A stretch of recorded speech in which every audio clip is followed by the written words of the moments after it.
जो मटेरियल माल material company दबारे केबे हेळा करछि आपनको?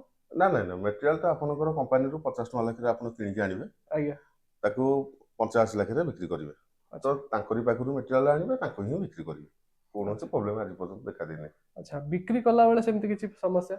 ना ना सेमति किछि मोर आज पर्यंत सेमति समस्या हेइनी आ आज्ञा समस्या हेइतले भी मु एते बाटो भी कर नथांती आसी आज्ञा नथांती आगु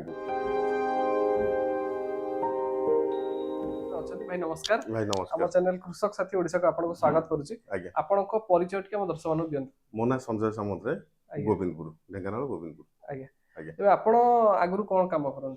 आगु मोर गाड़ी बिजनेस आज्ञा गाड़ी लागिछि ता बाद अग्रवती रो भी सेटअप टा करछि आज्ञा आज्ञा गाड़ी माने आपण कोन भड़ा रे आ भड़ा दिया जाए तो सेथुरु केमति कोन रोजगार आसे? हाँ सेतु ठीक ठाक चलतिला आज्ञा तापर यूट्यूब देखिकी ए सब जिंस करछि ओ अच्छा तो आगु तो कथा बा किंतु आमे जानिया पई चाहिबु धूपकाठी बिजनेस रे जणे केमिति कोन प्रॉफिट गेन करि परियो तार कोन किछि सीक्रेट अछि कि सेमति?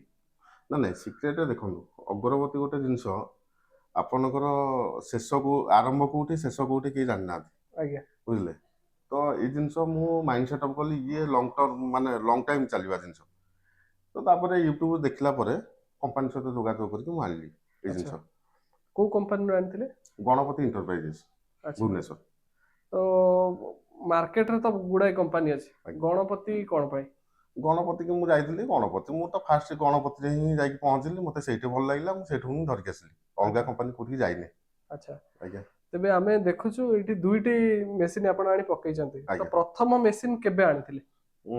प्रथम मोर 2.5 वर्ष हेलानी ए अच्छा सेटअप हवार 2.5 वर्ष हेलानी प्रथम अढ़ाई मेसिन वर्ष आज्ञा अच्छा आ तो फास्ट मेसिन सेटा आनथिली आज्ञा आ बाकी तापर एटा आनछि आज्ञा तो से जो मेसिन टी आमे देखुजे से आज्ञा सेटा को मॉडल और ये को मॉडल? ये सब 02 मॉडल अच्छा 02 मॉडल आनिवर मुख्य कारण कोन? नहीं मुख्य कारण सेमति नहीं आज्ञा आपनकर ये 90,000 लाखे पडुची तो अच्छा सेति लागि मु एई मेसिन आनथिली तो ठीक प्रडक्ट भी दउची किछ असुविधा नहीं अच्छा तेबे जेत्ती की वर्ष हलानी आपण मेसिन आनिलेनी तो ताधरे समस्या किछि देखा जाय कि? ନାଇଁ ସମସ୍ୟା ଏପର୍ଯ୍ୟନ୍ତ କିଛି ଦେଖା ଯାଇନି आज्ञा ନର୍ମାଲ ତ ସେମିତି ମେସିନାରୀ କଥା ଆପଣଙ୍କର ଛୋଟିଆ ମୋଟିଆ ଜିନିଷ ଯାହା ବି ହେଲା आज्ञा ସେଟା ସର୍ଟ ଆଉଟ୍ ହେଇଯାଉଛି ଆପଣଙ୍କର तो 2 वर्ष ଟ୍ରେନର रु 2.5 वर्ष जेहेतु आपण ଆଜ୍ଞା निजे एथरे इन्वॉल्व हेलेनी ଆଜ୍ଞା तो छोटो मोटो जिनिस भी आपण निजे जानि पारथिबे ଆଜ୍ଞା तथापि जेतळे बड़ इश्यू किछि आसे से ଆଜ୍ଞା समय रे से माने आसे ନାଇଁ कहते ଟ୍ରେନର ଆସନ୍ତି अच्छा ତାଙ୍କ ସର୍ଭିସ ଲୋକ ଆସନ୍ତି କରିକି अच्छा କ୍ଲିୟର କରି ଯାଆନ୍ତି तेबे गोटिए मेसिन रु भलो लाभ पाइबा पर आपण द्वितीय मेसिन आनी चंती ଆଜ୍ଞା तेबे जो मटेरियल माल मटेरियल कंपनी दबारे केबे हेळा करछि आपनको? ନା ନାଇଁ ନା ମେଟେରିଆଲ ତ ଆପଣଙ୍କର କମ୍ପାନୀରୁ 50 ଟଙ୍କା ଲାଖରେ ଆପଣ କିଣିକି ଆଣିବେ आज्ञा ତାକୁ 85 ଲାଖରେ ବିକ୍ରି କରିବେ ତ अच्छा ତାଙ୍କରି ପାଖରୁ ମେଟେରିଆଲ ଆଣିବେ ତାଙ୍କୁ ହିଁ ବିକ୍ରି କରିବେ କୌଣସି अच्छा ପ୍ରୋବ୍ଲେମ ଆଜି ପର୍ଯ୍ୟନ୍ତ ଦେଖା ଦେଇନି अच्छा बिक्री कला बेले सेमति किछि समस्या?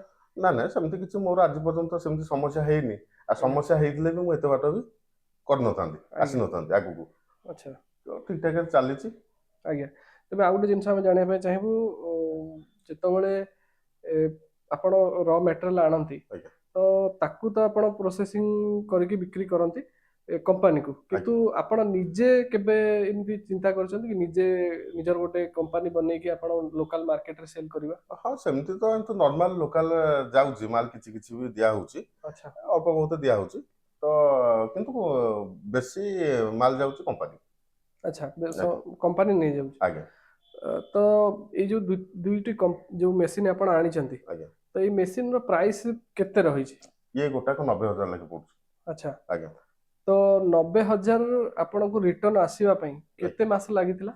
ଆଜ୍ଞା ସେଇଟା ନିଜର ପରିଶ୍ରମ ଆଜ୍ଞା ସେଟା ଯେତିକି ଆପଣ ପରିଶ୍ରମ କରିବେ ଆଜ୍ଞା ସେ ଅନୁସାରେ ଆପଣ ବେନିଫିଟ ପାଇବେ ଆପଣଙ୍କର ମୂଲ୍ୟଟା ପାଇଯିବେ ଆଚ୍ଛା ମେସିନର ତ ଆଉ ଆପଣ ଯଦି ଆଣିକି ରଖିକି କହିବେ ଥୋଇକି କହିବେ ଯେ ନାଇଁ ମୁଁ ପାଇବି ସେମିତି ତ ହେଇପାରିବନି ତେବେ ଭାଇ ବର୍ତ୍ତମାନ ଆମେ ଜାଣିବା ପାଇଁ ଚାହିଁବୁ ଆପଣ ପ୍ରତ୍ୟେକ ମାସରେ କେତେ କେଜି ଲେଖା ଆଣନ୍ତି? ଦେଖନ୍ତୁ ଆଜ୍ଞା ଇଏ ବର୍ତ୍ତମାନ ଇଏ ହେଲା 02 ମଡେଲଟା ଆଜ୍ଞା ଆପଣଙ୍କର ଇଏ ଘଣ୍ଟାକୁ 4.5 ରୁ 5 କେଜି ଭଳିଆ ପ୍ରଡକ୍ଟ ଦବ ଆଚ୍ଛା ଆପଣ ଯେତେ ସମୟ କାମ କରିବେ ସେଇ ଅନୁସାରେ ଆପଣଙ୍କ ପ୍ରଡକ୍ଟଟା ବଢିବ ଆଚ୍ଛା ସେ ଅନୁସାରେ ମାସକୁ ଆପଣ ଦେବେ ତ ପ୍ରତ୍ୟେକ ଦିନ ଆପଣ କେତେ ଘଣ୍ଟା ୟୁଜ? ମୋର ପିଲା ଅଛନ୍ତି 3 ଆଚ୍ଛା ଜଣ ପିଲା ଅଛନ୍ତି ତ ମୁଁ ପ୍ରତ୍ୟେକ ଡେଲି 7-8 ଘଣ୍ଟା 6 ଘଣ୍ଟା 7 ଘଣ୍ଟା କାମ ପ୍ରତ୍ୟେକ ଡେଲି ଚାଲିଛି ଆଚ୍ଛା ମାନେ 8 ଘଣ୍ଟା ଚାଲିଲେ ମାନେ ତଥାପି କେତେ କ୍ୱିଣ୍ଟାଲ? ଆପଣ 8 ଘଣ୍ଟା ଚଲେଇଲେ 8 32 ମିନିମମ୍ 32 କେଜି 30 ଆଚ୍ଛା କେଜି 32 କେଜି ଆଜ୍ଞା पर ଡେ 32 32 କେଜି। କେଜି ଗୋଟେ ମେସିନରେ 32 କେଜି ମାଲ ଦବ। ଆଚ୍ଛା ତ ଦିଟା ମେସିନ ଯେହେତୁ ଚାଲୁଛି ମିନିମମ୍ 60 କେଜି 60 ପାଖା, କେଜି ମିନିମମ୍। 60 କେଜି ଆଜ୍ଞା 70 କେଜି ପାଖାପାଖି ଆପଣଙ୍କର ଆସୁଛି। ଆଜ୍ଞା ଆଜ୍ଞା 20 କ୍ୱିଣ୍ଟାଲ ପାଖାପାଖି ପ୍ରତି ମାସରେ। ତାଠୁ ଟିକେ କମ ରହିବ ଆଉ, ଆଚ୍ଛା କାରଣ ସଦାବେଳେ ତ ସମାନ ନୁହଁ, କରେଣ୍ଟର ପ୍ରୋବ୍ଲେମ ଯେତେବେଳେ ଦେଖେଇଲା ଆଚ୍ଛା ତ ପ୍ରୋବ୍ଲେମ ରହିବ, କମ ପ୍ରଡକ୍ଟ ହବ। ତେଣୁ ସଦାବେଳେ ତ ପିଲା ବି କେତେବେଳେ ଛୁଟିରେ ବି ରହିପାରନ୍ତି, ଆଚ୍ଛା। ଏମିତି ଆଉ। ତ ଯୋଉ ନୂଆ ଭାଇ ମାନେ ଏଇ ବ୍ୟବସାୟକୁ ଆସିବେ ଆଜ୍ଞା ସେମାନଙ୍କୁ ଆପଣ କଣ କହିବେ? ଏଇ ଯୋଉ ମେସିନ ର ଯୋଉ ବ୍ୟବସାୟ ରହିଛି ଏଥିରେ ଗୋଟେ ଜିନିଷ ହଉଛି ଆପଣ ପ୍ରଥମେ ପଇସା ଖର୍ଚ୍ଚ କରି ଆଣିବେ, ତାପରେ ଆଜ୍ଞା ମାଲ ମେଟେରିଆଲ ଆଣିବେ, ଆଜ୍ଞା ସେ ପଇସା ଆପଣଙ୍କର ରିଟର୍ନ ହଉ ହଉ ଟିକେ ଟାଇମ ଲାଗିବ। ନିହାତି। ତ ଯାହା ହେଲେ ବି ଆପଣ ଯୋଉ ନୂଆ ଯୋଉମାନେ ଅଛନ୍ତି ବା ଆଜ୍ଞା ଯୋଉ ମାର୍କେଟରେ ଯୋଉ ଫ୍ରଡ ଚାଲିଛି ବା ଆଜ୍ଞା ଯେକୌଣସି ଜିନିଷ ଚାଲିଛି, ଆଜ୍ଞା ତ ସେସବୁକୁ ନେଇ ଆପଣ କଣ କହିବେ? ଏବଂ ନୂଆ ବ୍ୟବସାୟୀ ମାନେ ଆସିବା ଯୋଉମାନେ ନୂଆ ଗୃହିଣୀ ହୁଅନ୍ତୁ ବା ନୂଆ ଆପଣଙ୍କ ଭଳି ଆଜ୍ଞା କିଛି ସାଇଡ ଇନକମ କରିବା ପାଇଁ ଚାହିଁବେ ସେମାନଙ୍କୁ ଆଜ୍ଞା ଆପଣ କଣ କହିବେ? ଆଜ୍ଞା ଦେଖନ୍ତୁ, ମୁଁ ତ ବହୁତ ଚ୍ୟାନେଲରେ ଆଜ୍ଞା କହିଛି, ମୋର ବହୁତ ଚ୍ୟାନେଲରେ ବି ଆସିଛି, ମୁଁ ଭିଡ଼ିଓ ହେଇଛି, ଆଜ୍ଞା କହିଛି। ତ ବର୍ତ୍ତମାନ ଆପଣ ମୋ ଠାରୁ ଦେଖିକି ଯୋଉମାନେ ହିଁ ନେଇଛନ୍ତି ଆଜ୍ଞା ସେମାନେ ବି ଠିକ୍ ଠାକ୍ ଚଲେଇଛନ୍ତି, ସେମାନଙ୍କ ପାଖରୁ ବି ଆପଣ ବୁଝିପାରିବେ। ଆଜ୍ଞା ତ ନେଇକି ଆପଣ ଯୋଉମାନେ ହିଁ କରିବା ପାଇଁ ଚାହୁଁଛନ୍ତି ସଠିକ୍ ଭାବେ ବୁଝନ୍ତୁ, ତାପରେ ମେସିନ୍ କେମିତି କଣ ଚାଲିଛି ପାଖାପାଖିରେ ଯୋଉମାନେ ସବୁ ଆଣିଛନ୍ତି ତାଙ୍କମାନଙ୍କଠୁ ଦେଖନ୍ତୁ, ଦେଖି ସାରିଲା ପରେ ଆପଣ ଆଗାନ୍ତୁ, ନିହାତି ବେନିଫିଟ୍ ପାଇବେ। ତେବେ ଭାଇ ଯେହେତୁ ଆପଣ 2 ବର୍ଷ ହେଲାଣି ମେସିନ ଆଣିଲେଣି, ଆଜ୍ଞା ତ ଇଏ ମେସିନ ର ପଇସା ତ ନିହାତି ଉଠି ଯାଇଥିବ, ଆଜ୍ଞା କିନ୍ତୁ ଆପଣ ପ୍ରତି ମାସରେ ଆଜ୍ଞା କେତେ ର ମେଟେରିଆଲ ଆଣୁଛନ୍ତି ଆଉ ତାକୁ ବିକ୍ରି କଲା ପରେ ଆପଣଙ୍କର କେତେ କଣ ପ୍ରଫିଟ ଆସୁଛି ଆମ ଚାଷୀ ଭାଇ ମାନଙ୍କୁ କୁହନ୍ତୁ? ଦେଖନ୍ତୁ, ଇଏ ପର ମନ୍ଥ ଆଜ୍ଞା ମୋର ଟୋଟାଲ ଦିଟାକ ମେସିନରେ ଆପଣଙ୍କର 15 କୁଇଣ୍ଟାଲ 14 କୁଇଣ୍ଟାଲ ଆରି ଭିତରେ ମାଲ ମୁଁ ଆଣେ। ତ ଆଣିକି ତାକୁ ପୁଣି କମ୍ପାନୀକି ବିକ୍ରି କରିଦିଏ। ଆଚ୍ଛା ତ ସେଇ ହିସାବରେ ଆପଣଙ୍କର ମିନିମମ୍ ଯାହା କିଛି ହେଲେ ବି ଆପଣ ଯେମିତି ବି ଚଲାନ୍ତୁ ଆପଣଙ୍କର ଟଙ୍କା 20-22 ହଜାର ନିହାତି ରହିବ। ଆଚ୍ଛା ଯେହେତୁ ଆମର ପିଲା ଅଛନ୍ତି, ପିଲାଙ୍କର ପେମେଣ୍ଟ ସବୁ ଯାଇକି ଟଙ୍କା 20-22 ହଜାର ଲାଗେ ରହୁଛି। ଆଚ୍ଛା ତା ଦେହରେ ପୁଣି ଆପଣଙ୍କର ଇଲେକ୍ଟ୍ରିକ ବିଲ୍ ଇଲେକ୍ଟ୍ରିକ ବିଲ୍ ରହୁଛି, ଅଛି, ସବୁ ପ୍ରକାର ସବୁ ଜିନିଷ ଅଛି। ପ୍ରକାର ଜିନିଷ ଅଛି, ତ ଆଜ୍ଞା ସବୁ ଖର୍ଚ୍ଚ ବାର୍ଚ୍ଚ ଗଲା ପରେ ଆପଣଙ୍କର 20 କୋଡିଏରୁ ମିନିମମ୍ 20,000 ଟଙ୍କା ରହିବ। 20,000 ଟଙ୍କା ଆଜ୍ଞା ରହିବ। ବାକି ଯଦି ପିଲା ନ ରହିଲେ ତାହେଲେ ତାହେଲେ ଆପଣ ଅଧିକ ବେନିଫିଟ ପାଇବେ, କିନ୍ତୁ ଅଧିକ ପିଲା ବେନିଫିଟ ନ ପାଇବେ। ରଖିଲେ ଆଜ୍ଞା ଯୋଡେ ମେସିନ୍ ନିହାତି ତ ପିଲା ତ ଦରକାର। ଯେଉଁମାନଙ୍କର ଘରେ ଲୋକମାନେ ଅଛନ୍ତି, ଆଜ୍ଞା ବୃଦ୍ଧ ବାପା ମା ମାନେ ଅଛନ୍ତି, ଆଜ୍ଞା କିମ୍ବା କଲେଜ ପଢୁଆ ଛାତ୍ରଛାତ୍ରୀ ମାନେ ଅଛନ୍ତି, କିମ୍ବା ଗୃହିଣୀ ଯିଏ ଅଛନ୍ତି, ଆଜ୍ଞା ସିଏ ଆରାମସେ ନିଶ୍ଚିନ୍ତ ଆକୁ ନିଶ୍ଚିତ କରିପାରିବେ, କିଛି ନିଶ୍ଚିତ ଅସୁବିଧା ନେଇକରି ନାହିଁ। ଆଜ୍ଞା ଆରାମସେ କରିପାରିବେ। ଆଜ୍ଞା ଧନ୍ୟବାଦ। ତେବେ ଦର୍ଶକ ବନ୍ଧୁ ଆପଣ ମାନେ ଆଜିର ଭିଡିଓଟି ଦେଖିଲେ, ଆମେ ଭାଇଙ୍କ ପାଖକୁ ଆସିଥିଲୁ ଏବଂ ଭାଇ ଯୋଉ ଧୂପକାଠି ବ୍ୟବସାୟ କରୁଛନ୍ତି ପ୍ରତି ମାସରେ ସବୁ ଖର୍ଚ୍ଚ ଯାଇ 20,000-22,000 ଟଙ୍କା ରୋଜଗାର କରିପାରୁଛନ୍ତି।